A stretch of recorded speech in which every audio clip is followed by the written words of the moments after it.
Muy buenas tardes, queridos estudiantes de la comunidad de IMEPS, audiencia en general. Bienvenidos sean a su programa Derecho y Humanidad.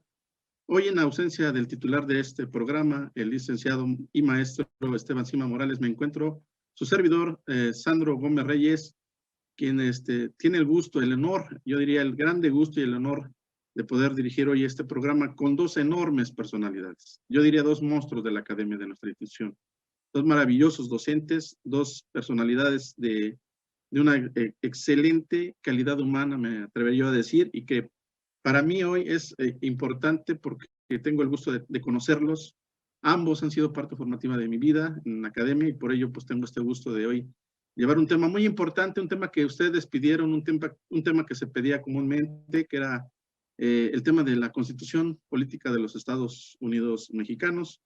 Y bueno, pues hoy tengo el grande gusto de tener a dos ponentes y si me lo permite el caballero, el maestro Daniel Mansur, presentar a la muy, pero muy queridísima maestra Ana María Sánchez Robles, que me voy a permitir leer brevemente su currícula.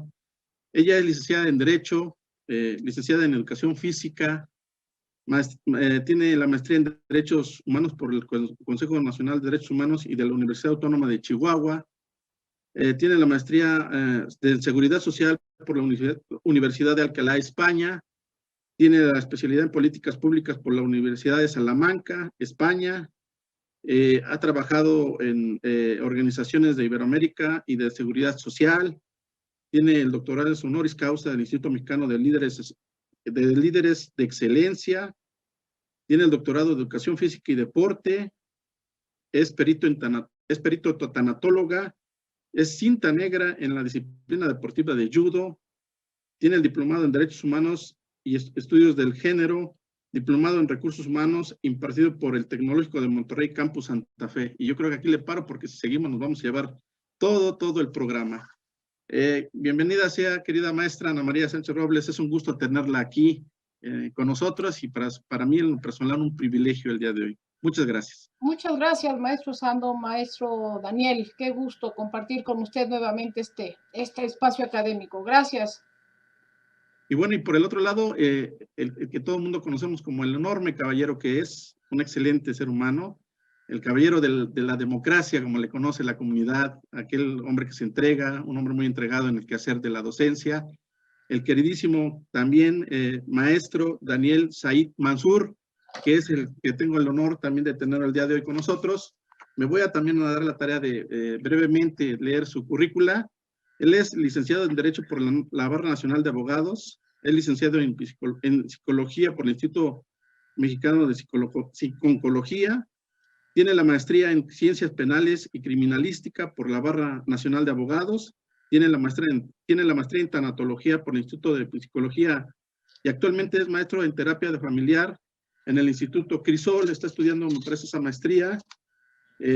También tiene varios diplomados, diplomado multidisciplinar sobre violencia familiar y derechos humanos por el Instituto de Investigaciones Jurídicas de la UNAM, diplomado en psicología, actualmente diplomado en sistemas penales acusatorios por la Barra Nacional de Abogados, diplomado en el derecho a la no discriminación por el Instituto de Investigaciones Jurídicas de la UNAM, diplomado en justicia para adolescentes por la Barra de Abogados, Facultad de Derecho, diplomado en juicios orales por la Barra Nacional de Abogados, diplomado en sistema penal acusatorio por la Barra de Abogados también, 2017-2018, diplomado en Derechos Humanos por la Universidad Autónoma de la Ciudad de México y diplomado en Violencia Familiar y Derechos Humanos. Bienvenido sea, querido maestro Daniel Mansur, hoy a su programa, a quien ya tenemos en casa. De verdad es un honor y es un gusto a tener dos grandes personalidades y sobre todo con este maravilloso tema que es el tema de la Constitución mexicana. Si me permite, maestro, adelante. No, adelante, perdón, maestro Sandro, discúlpeme. Yo de antemano agradezco todas las porras que he recibido hacia mi persona, pero adelante, por favor, usted quería comentar algo más. Sí, si me permite, maestro, que comencemos con la maestra Ana María para que ella nos haga favor de aperturar el tema que hoy en la comunidad les interesa. Algunos estudiantes ya se adelantaron con algunas preguntas y con estas inquietudes, oiga, maestro, bueno, porque me di también a la tarea de avisar quiénes venían. Indudablemente esta parte eufórica de los alumnos, pues me hizo anotar unas preguntas y hablar y entrar en este tema de la Constitución Política de los Estados Unidos Mexicanos. Quisiera preguntarle, maestra, esta primera pregunta para aperturar el programa, ¿qué dio origen a la Constitución de 1957 y después a la del 17, maestra? ¿Qué da origen en este sentido? Por favor. Bueno, pues antes que yo inicie, en el programa anterior que estuve, yo dediqué un programa a alguien que estaba muy malita, que era mi mamá en esa ocasión, ¿sí? En esta ocasión, quiero dedicar esta participación a las personas que están privadas de su libertad, ¿sí? Que pronto esta justicia, esta constitución, este artículo 20 que habla de la estructura en materia penal, se realice, se ejecute, se materialice y pronto pueda obtener un juicio y de ser posible, y si es el acto de justicia, que obtengan su libertad. Así es que esta participación es para ellos. Y bueno, de entrada, hablar de las constituciones de este país es hablar de la historia de México, hablar de los movimientos de la población mexicana. Yo he dado ese comentario en clase y les digo, chicos, nuestras constituciones anteriores, ninguna salió de que la población levantó su manita y me dice, ¿me puede dar salud? ¿Me puede dar educación? No, salió de lucha social, de la represión que tenía el pueblo, ¿sí? De la necesidad que sentía de ser reconocido como ciudadano. Entonces, nuestras constituciones surgen de eso, de dominaciones, ¿sí? De represiones, y la fuerza del pueblo mexicano sale. Y bueno, voy a tomar de una vez lo que estamos conmemorando 104 años de una constitución, de la Constitución de 1917. Nuestra Revolución Mexicana, 1910, y para el 17 todavía el país no tenía la estructura definida. Entonces, resultado de ese movimiento revolucionario, ¿sí? Se empieza a gestar la creación del instrumento jurídico más importante de este país y de este siglo, ¿sí? La Constitución, que impactó no nada más a México, marcó el planeta, marcando e incluyendo los derechos sociales de los ciudadanos. Así es que estamos hablando de una obra magna de desarrollo, de creación, ¿sí? De diputados, senadores en Querétaro, ¿sí? Un diciembre, ¿sí? Y después se crea esa hermosa constitución que en este momento, 104 años después, nos sigue rigiendo con sus cambios. Lleva aproximadamente 200 ajustes, 200 reformas, ¿sí? Pero sigue siendo la constitución que tiene el espíritu de esta República Mexicana. Muchas gracias, querida maestra. Si bien la maestra ha iniciado con esta parte de los antecedentes históricos, yo quisiera preguntarle al maestro Daniel Mazur, ¿cuál es la importancia de la Constitución, maestro? ¿Nos podría usted explicar esta parte de la importancia desde la época en la que se da y después en el ejercicio de la aplicación de la misma, por favor, querido maestro Daniel? Por supuesto, maestro Santos, muchísimas gracias. De antemano, ya hace rato ya no se me permitió, pero bueno, para mí es un honor estar, con mucho gusto estar con la maestra Ana María y contigo, maestro Sandro. Es un placer, es un deleite. Entonces esperemos que desde esta misma manera las alumnas y los alumnos puedan disfrutar justamente del programa de hoy.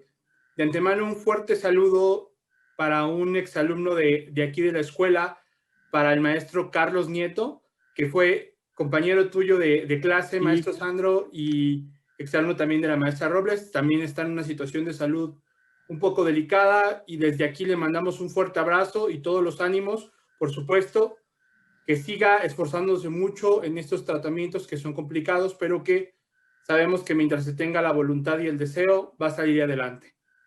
Una vez concretados estos saludos y también agradeciéndoles a ambos por las muestras de cariño hacia la persona que estamos describiendo y que ustedes bien la recuerdan. Claro que sí. Gracias. Bien, me comentabas, maestro, que quisieras que pudiéramos comentar dándole un poco de seguimiento a lo que dice la maestra Ana María. la disertación tan importante que hace, ¿no? Desde dónde nace nuestra Constitución y para qué es importante una Constitución. Justamente es la piedra angular de todo el sistema jurídico. Es indispensable esta herramienta o este instrumento para que podamos darle nacimiento al derecho, al Estado de Derecho. La Constitución es justamente la carta magna que nos permite que todos los ciudadanos y ciudadanas podamos tener derechos humanos, que en su momento se dio esta transición de garantías fundamentales a lo que son los derechos humanos, y que el día de hoy también esta parte sea obligatoria para el propio Estado, es decir, garantizarlos y respetarlos. Y asimismo, en nuestra segunda parte de la Constitución es decirle al Estado cuál es su obligación que tiene que hacer ante la ciudadanía, cómo tiene que formar los tres poderes del Estado, cuáles son los requisitos, cuáles son las partes fundamentales de acción de cada una de nuestras instancias, y con ello ser el principal marco rector de lo que llamamos el principio de legalidad, que es fundamental justamente para esta parte de nuestra materia llamada el derecho. Yo nada más me quedaría también con el aporte de que en los últimos 20 años ha habido dos reformas que son fundamentales, o para mí hasta tres reformas. Una es justamente el cambio al sistema acusatorio en 2008, que se da para 2016 aproximadamente, y que aún a 5 años de esta reforma todavía seguimos amoldeándonos o moldeándonos tal vez a estas necesidades. Segunda reforma importante para mí, y la que todavía la Secretaría de Gobernación y todos los derechohumanistas seguimos celebrando, nuestra reforma de 2011, que vamos a cumplir 10 años en este año, el 10 de junio de este año, vamos a cumplir 10 años, y la Secretaría de Gobernación tiene por ahí algunos eventos importantes, a lo mejor en el Inter podemos compartir algunos de ellos. Y para mí la tercera más importante, todo lo que tiene que ver con el acceso y transparencia a la información, porque es la posibilidad de tener el derecho a la transparencia ya en México, y que a lo mejor tantos dolores de cabeza nos causa a los que trabajamos o hemos trabajado en el gobierno, ¿no? Porque nos piden y nos solicitan información clara y precisa de algunas cuestiones. Es cuanto, maestro Sandro. Muchas gracias, querido maestro Daniel. Ok, entonces en esta parte que estamos abordando de la Constitución, estamos ya entendiendo esta parte de cómo nace, cómo se da, cuáles son los primeros inicios de la Constitución. Entonces, aquí la pregunta sería, o la siguiente pregunta sería, maestra Ana María, si usted nos permite, con esta línea de, si ustedes lo permiten, una pregunta uno y uno, pero eso será regresando del corte comercial. Regresamos.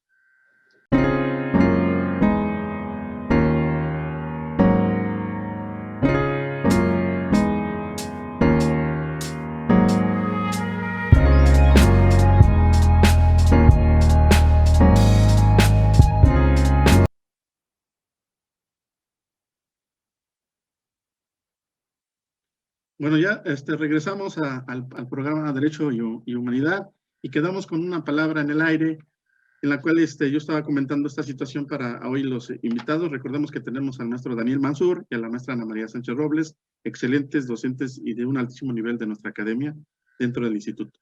La pregunta sería, si me pudieran contestar ambos, sería, ¿quién da la orden o quién da, o de dónde sale el origen de nuestra Constitución? ¿Por qué se tiene que volver a renovar o por qué se da en ese lapso de 1917 y en esa etapa? Maestra Ana María. Ok, bueno, pensando que en esa época estaba el presidente Venustiano Carranza, ¿sí?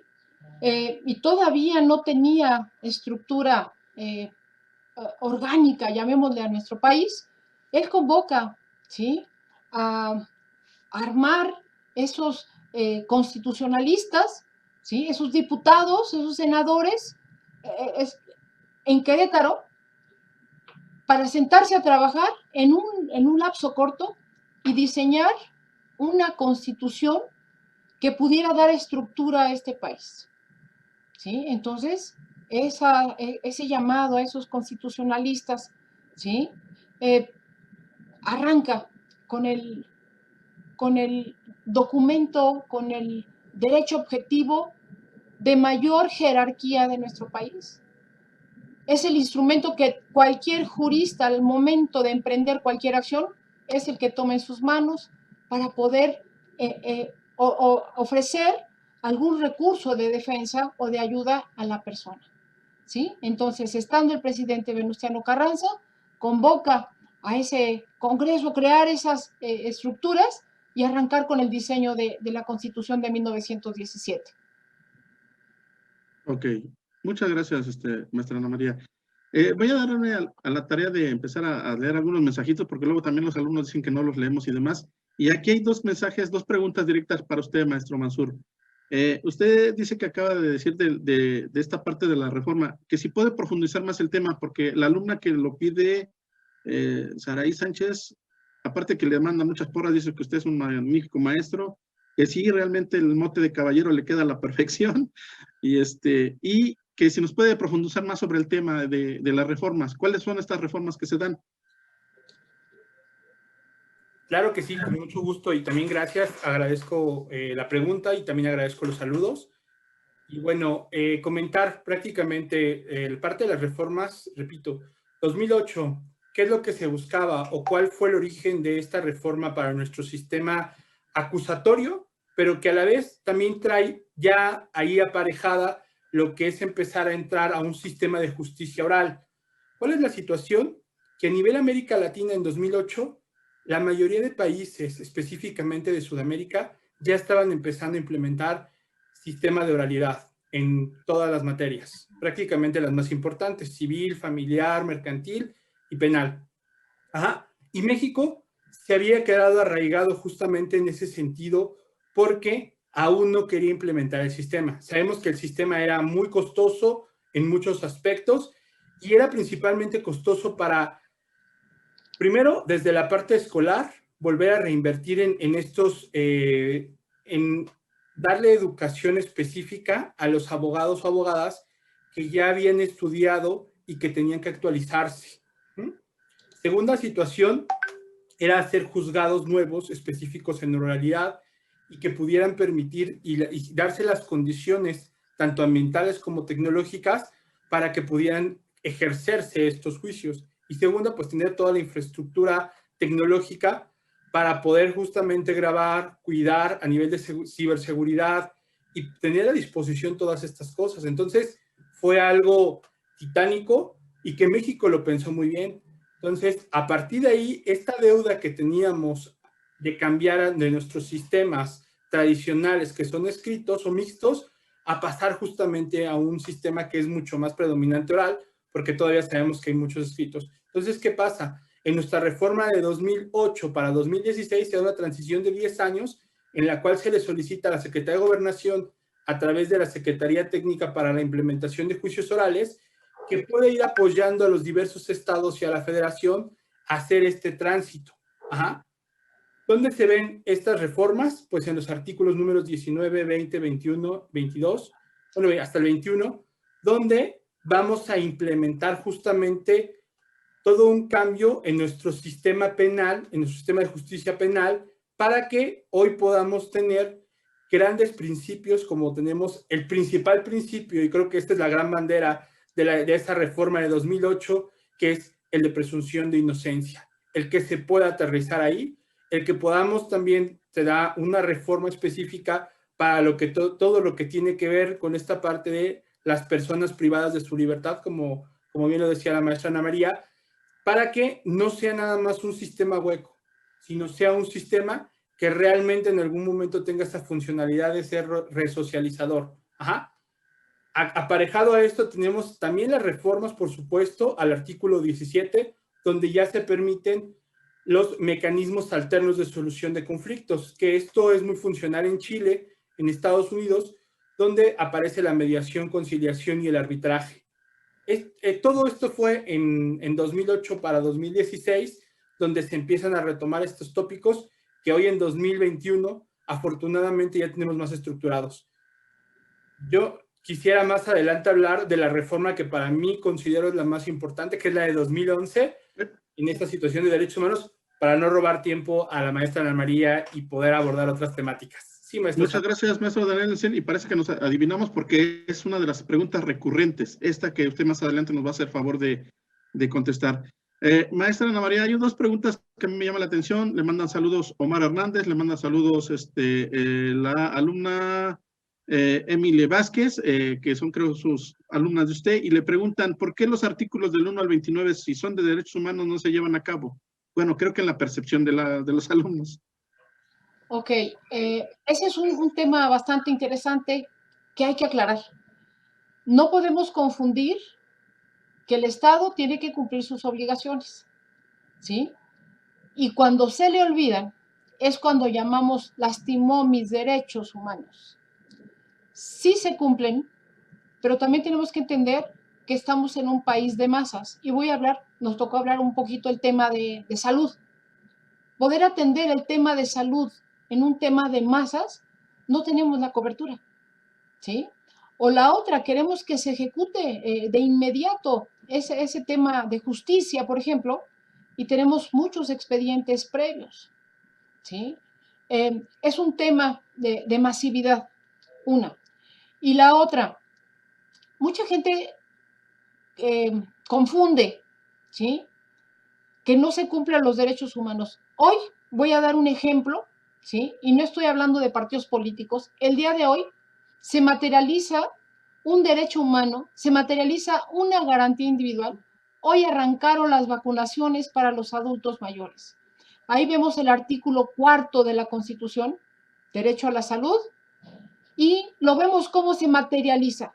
Hoy se empieza a ejecutar, ¿sí? Entonces, sí se cumplen los derechos humanos, pero tienen que ir con la cobertura y la progresividad que tienen que ser para que alcancen a estas mayorías. Y a veces la gente en su desesperación quisiera que se resolviera de inmediato, pero en derecho tenemos algo que se llaman principios procesales y tenemos que ir en tiempo y en forma como nos lo dicta, incluso es uno de los principios de este sistema de justicia penal, ¿sí? El principio del debido proceso. No podemos irrumpir, tenemos que cumplir con los tiempos que nos exige la misma ley, ¿sí? Pero todos los días, cuando vemos que hay servicios, cuando vemos que hay un tema de seguridad, que hay un tema de trabajo, que hay un tema de salud, que hay un tema de tenencia de la tierra, ahí se están consagrando garantías individuales y derechos humanos, ¿sí? Así es que sí se ejecutan, pero estamos en un país de masas. Aquí me llama la atención una excelente pregunta. Creo que, bueno, ustedes que son los expertos me dirán, y quiero que no me hagan favor de ambos responderla. Una excelente pregunta que manda una alumna, Dafne Abigail Almazán, que dice que por qué si la Constitución nos habla de obligaciones, ¿por qué nosotros no manejamos nuestros derechos? Eso es muy importante, creo yo, porque siempre nos abocamos en la Constitución de nuestros derechos, pero que no se transmiten esas obligaciones. ¿Qué pasa ahí? ¿Qué estará pasando ahí con el ciudadano de a pie? ¿Qué es lo que sucede? El ciudadano solo quiere o exige sus derechos, pero ¿qué pasa con las obligaciones? Cualquiera de los dos, adelante, mostrando. Maestro Daniel, ¿me permitiría un pequeño? Adelante, maestra, lo que usted decida. Gracias, maestro. Ya ven por qué son fundamentales las clases de formación cívica y ética, derecho en la preparatoria, ¿sí? Cuando le dice, usted es mexicano, está cubierto por esta Constitución, por estas garantías, pero también tiene que cumplir sus obligaciones, es un elemento más de la sociedad, pague sus impuestos, cumpla la norma, cumpla la ley, y ahí está ese contrato establecido, ¿sí? Para poder ejecutar lo que está diciendo. Es bien implícito, como ciudadano tengo derechos, nací con ellos, pero también tengo mis obligaciones. Eso es sin discusión. Ok, muy bien. Adelante, maestro Mansur. Sí, la situación, y bien lo menciona la maestra Ana María, es que justamente a partir de esta reforma de 2011, justamente lo que se busca es generar programas de enseñanza o de educación en derechos humanos, justamente. Es decir, estas materias de cívica, ética, por supuesto que aún siguen existiendo, en algún momento se van a transformar posiblemente en educación para derechos humanos o educación para la paz, y también, en algún punto, ojalá fueran las dos, porque me parece que las dos son fundamentales, y son lo que ayuda a estructurar justamente a las personas y a que vayan conociendo efectivamente qué es una constitución, porque saben que existe, saben de algunos derechos, pero no conocen a lo mejor muchos de ellos que pudieran implementar, y los pocos o muchos que lo conocen regularmente están desde la parte jurídica, desde la parte del abogado o la abogada, ¿no?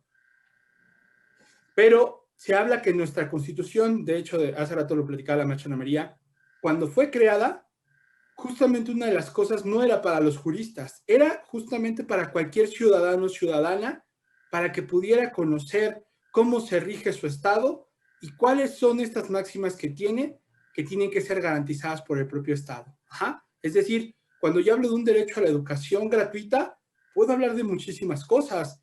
Y ya nos pusieron el ejemplo con 2 casos actualmente, que son los que conozco, que a final de cuentas SEP tuvo que pagar computadoras y tuvo que pagar un servicio de internet.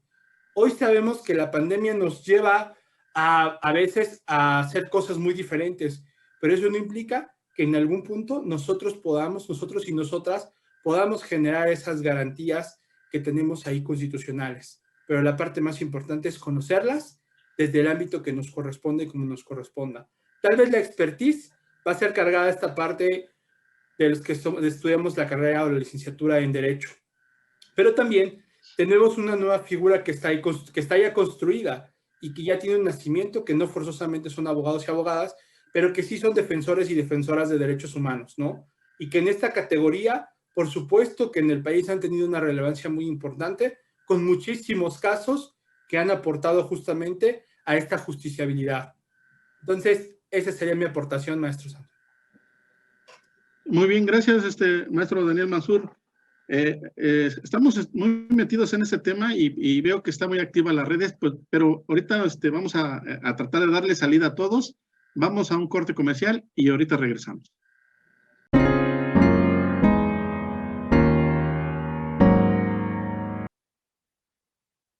Continuamos en su programa Derecho y Humanidad. Esto ya se está poniendo bueno, como dirían por ahí los clásicos, ¿verdad?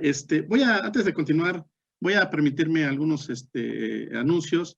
Esta semana se da la semana de la contrafactualidad en el IMPO. Y bueno, pues lo estamos invitando porque ya comenzó. Pero también tenemos el evento del 4º Congreso de Educación que da comienzo el 19 y 20 de febrero.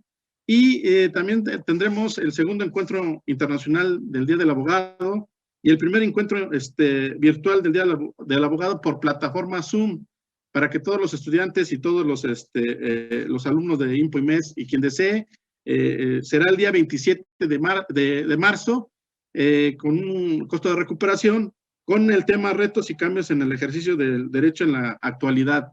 Yo los invito a todos estos eventos. Los eventos son formativos para la comunidad, son de apoyo, son parte de su formación, jóvenes.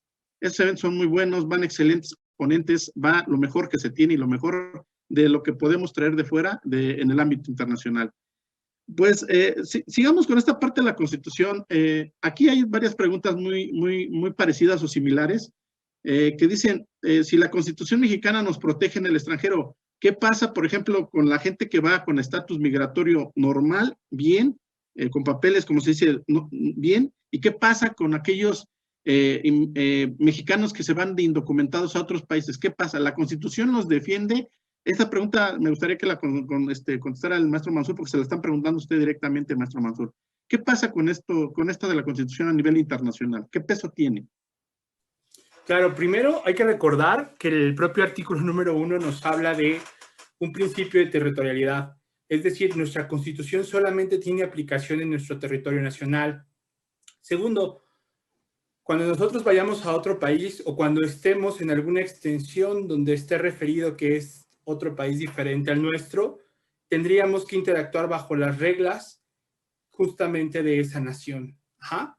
Esa es nuestra gran situación. Ahora, sí tenemos, recuerden, que tratados internacionales que justamente ambos estados o varios estados hemos firmado. En ese sentido, ahí sí las convenciones internacionales podrían respetarse, o convenios o tratados internacionales que tengamos, eso sí podría respetarse en el país donde nosotros y nosotras estemos. Ajá.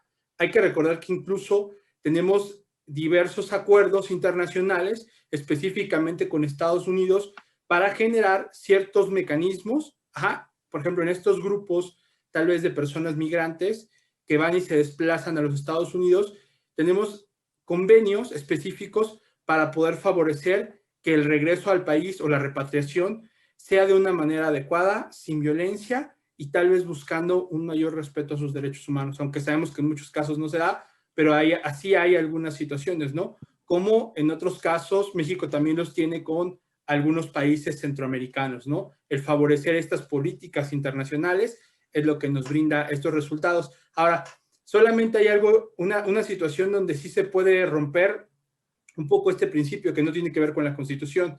Hablamos específicamente en materia penal, cuando hay un mexicano fuera de México y que cometa un delito específicamente, este sí puede ser sancionado por la nación específica o también justamente por el gobierno mexicano. Y ahí justamente existe dentro de la Fiscalía General de la República un área específica que lo puede hacer, porque hemos tenido en la institución donde yo trabajo casos de violencia familiar fuera de México, pero que está cometiendo el delito un mexicano y que hemos podido justamente retomar los casos de este lado de la Fiscalía General de la República. Esa es la única situación que podría mencionar. Espero haya quedado contestada la respuesta que estaban solicitando. Y si no, bueno, pues tenemos otras oportunidades para hacerlo. Muchas gracias, maestro Daniel. Entonces estamos viendo la real fuerza que tiene la Constitución, la real fuerza que ha adquirido con el tiempo, pero aquí surge una duda en el público y surge, creo, una duda en el estudiantado porque se está manifestando esta pregunta. Estoy viendo que más de 12 o 3 preguntas en este mismo sentido y piden mucho que la maestra Ana María nos haga favor de aclarar.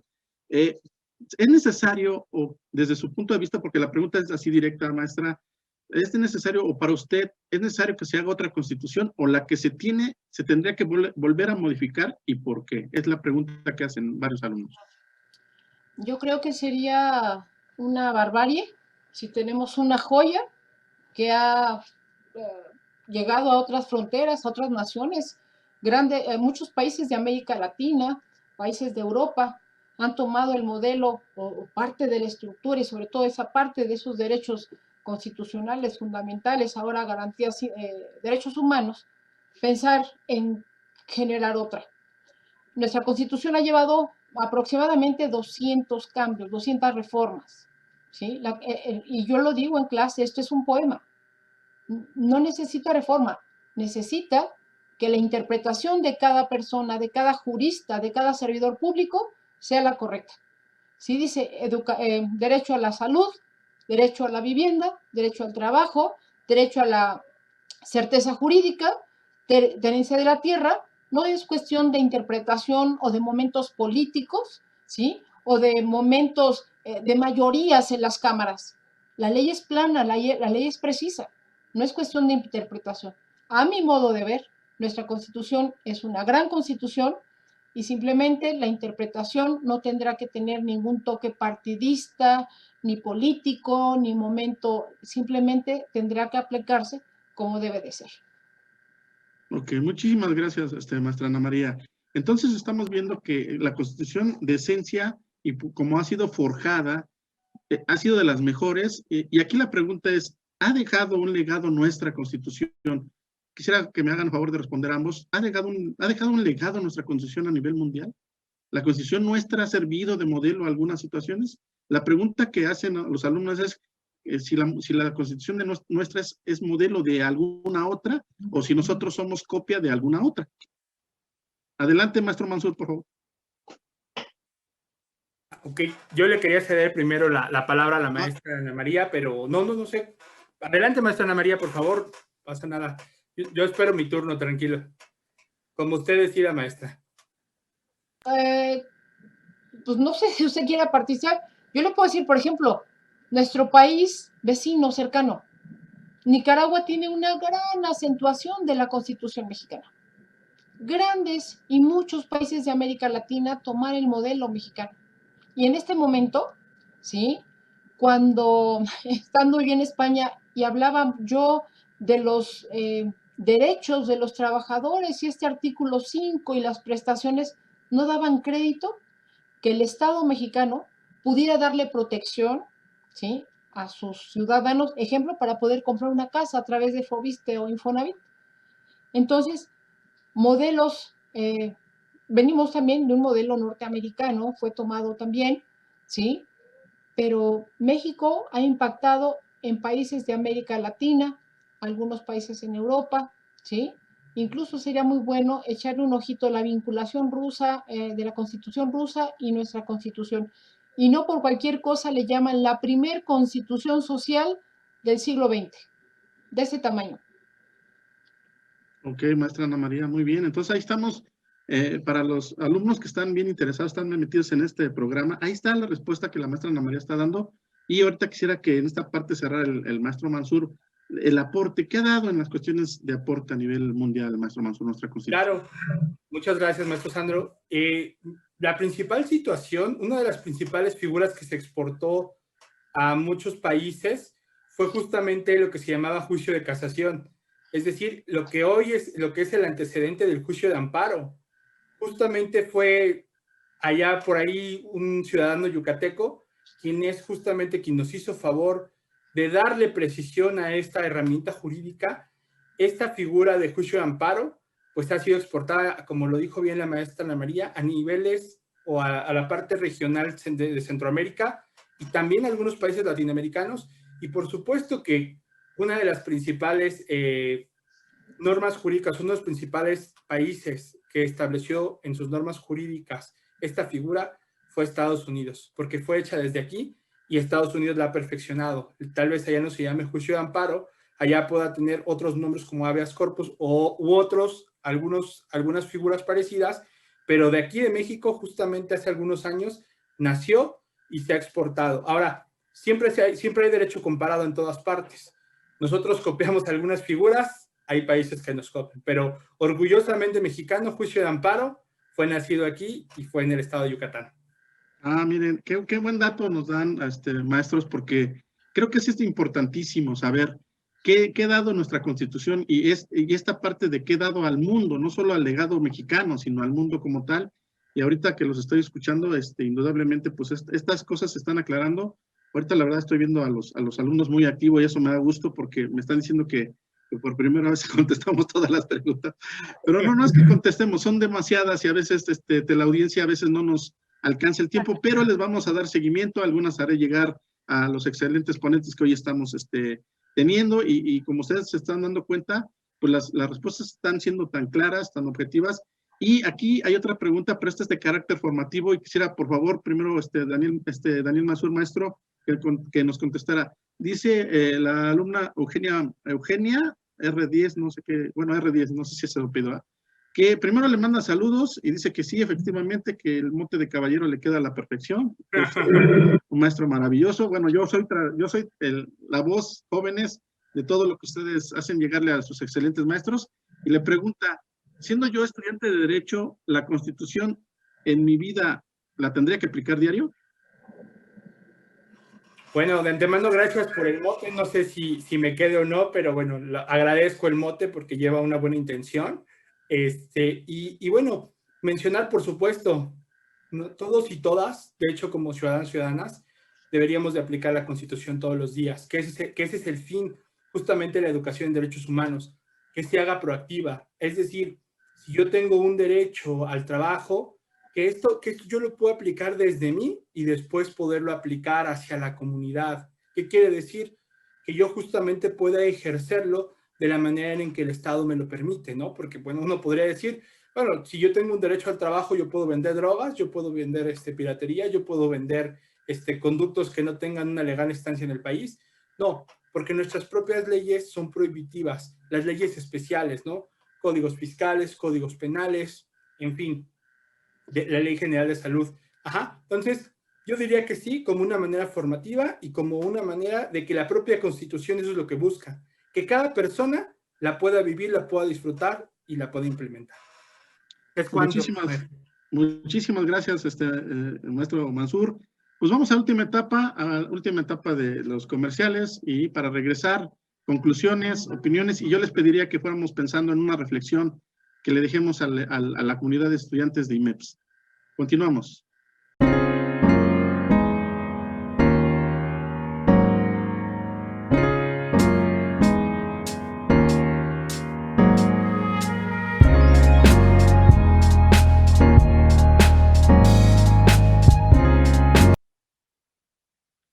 Seguimos aquí en su programa Derecho y Humanidad, ya desafortunadamente en la etapa final, prácticamente ya cubrimos el tiempo que nos permite la red, ¿verdad?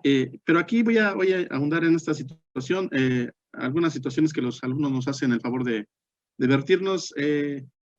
Jaime González dice que qué buena dinámica ahora de traer más invitados. Sí, Jaime, de hecho, la academia está trabajando, el decanato está trabajando, los maestros estamos estructurando nuevas posibilidades y nuevas situaciones de que el programa sea todavía mayormente interesante, y que es un gusto que se haga esto con el maestro Mansur y que la maestra Ana María, dos gigantes. De hecho, yo solo traslado lo que yo estoy leyendo, dos gigantes del derecho, y que es un privilegio tenerlos como maestros. El otro dice que las dinámicas del programa están cambiando y que eso le está gustando, porque antes eran un poco menos atractivas. Bueno, estamos trabajando, alumnos, qué bueno que lo manifiestan, aquí estamos. Verán más situaciones, y esto se está haciendo y se está renovando para y por ustedes y para la audiencia que hoy nos acompaña. Y también nos están diciendo la comunidad, sobre todo aquí hay una pregunta que quisiera que contestáramos. Dice, yo soy alumna de trabajo social, me han dado algunos maestros de derecho, pero el trabajador social se ve obligado a saber de la Constitución. Aquí, ¿quién quiere responder? Adelante, maestra María. Desde luego, yo creo que el trabajador social es uno de los agentes más importantes, gestores de derechos de las personas. Y desde luego que debe de saber Constitución, debe de saber derechos humanos, debe de saber garantías individuales, ¿sí? Ya que ellos es la cara de la institución. Yo se lo he dicho a los alumnos de trabajo social, y deben de conocer sus 30 derechos humanos, ahí están. Y bueno, ¿qué decir de sus 29 garantías? Y si son servidores públicos, sin duda alguna. Oh, muy bien, maestra Ana María. Daniel Mansur, maestro Daniel Mansur. Debería de saber alguien de otra ciencia, como el trabajador social, el administrador, un doctor, o otra persona que no nada que tenga que ver con el derecho de la Constitución y de derechos. Sí, maestro Sandro, opino que sí debe de saber, debe de conocer, y bien lo dijo la maestra Ana María, que es toda una institución en el tema. Cualquier persona servidora pública, la que sea, tiene que conocer mínimamente todo lo que dice la Constitución, por supuesto, y más en donde le corresponde interactuar o trabajar.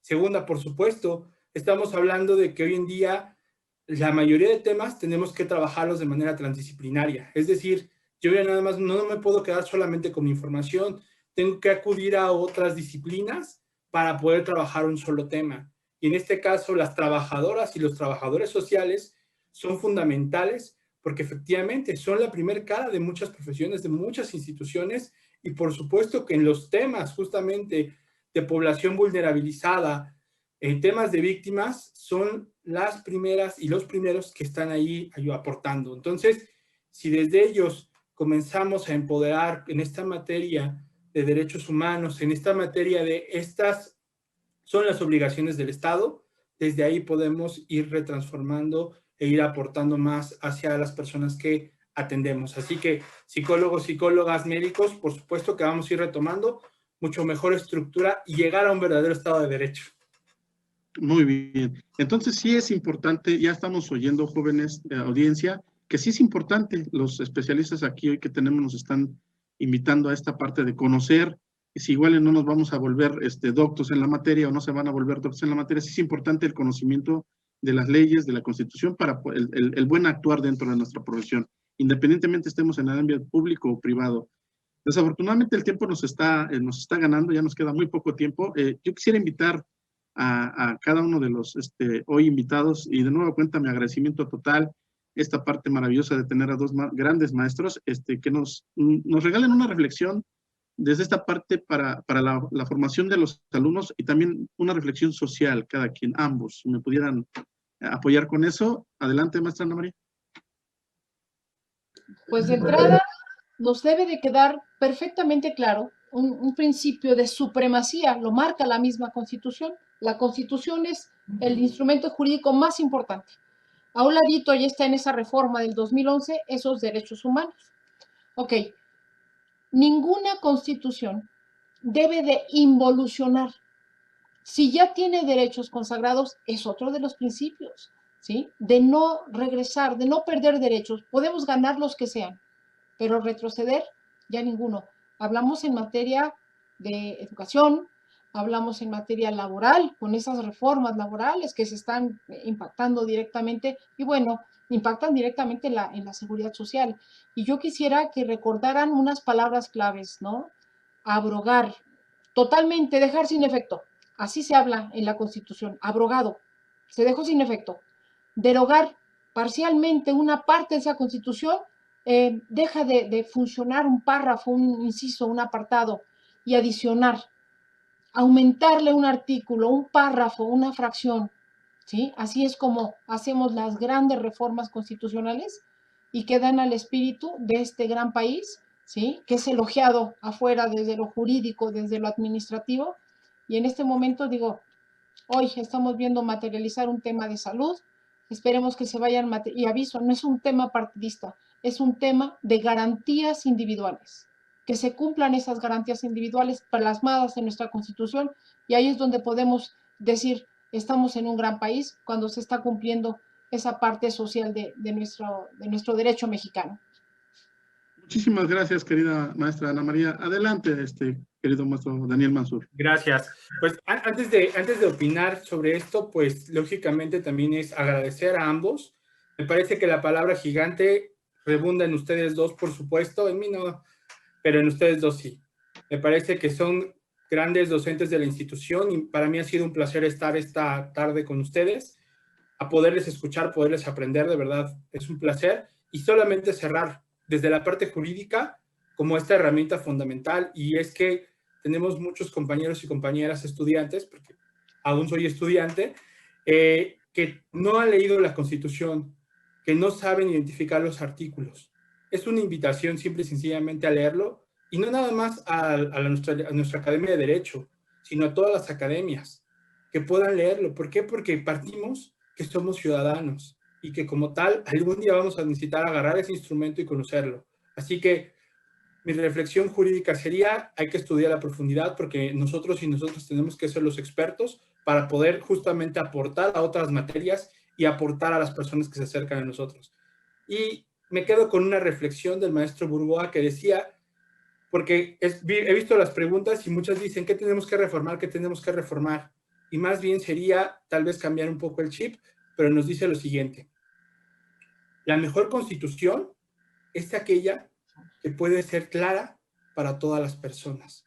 Y cuando hablamos de que pueda ser clara, quiere decir que nosotros tenemos que leerla, releerla, repensarla, reestructurarla y hacerla parte de nuestras vidas.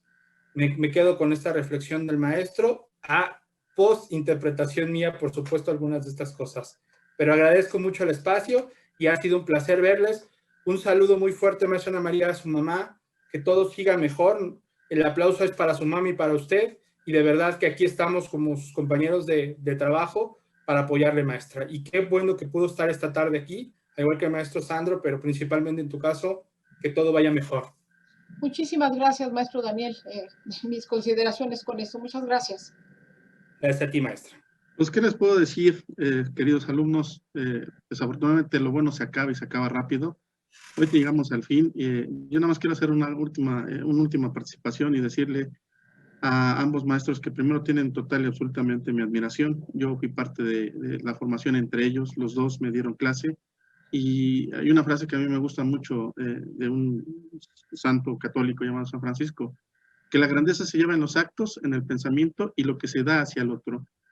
Yo creo que claramente ambos maestros, tanto Ana María como el maestro Mansur, lo hacen día con día. Eso los hace excelentes seres humanos y sobre todo gente que uno admira por lo que hacen, por lo que piensan y por lo que demuestran como seres humanos. Y eso lo da la vida y lo da la formación de las personas. Y por ello yo toda mi admiración para estos grandes maestros, y que esto sirva también, queridos alumnos, de entender que tenemos en la docencia de la institución la enorme fortuna de contar con estos maestros. Muchas gracias por su presencia, y de mi parte es todo, y agradecerle al licenciado Daniel y a la licenciada Karen, que no se ven, pero que bien que trabajan, y que gracias a ellos se puede hacer esta producción del programa. Muchísimas gracias y nos vemos hasta la próxima. Hasta luego.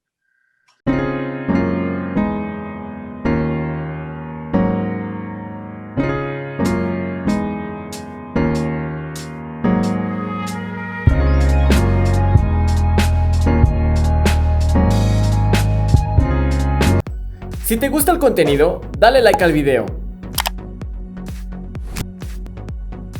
Suscríbete y activa las notificaciones presionando la campana.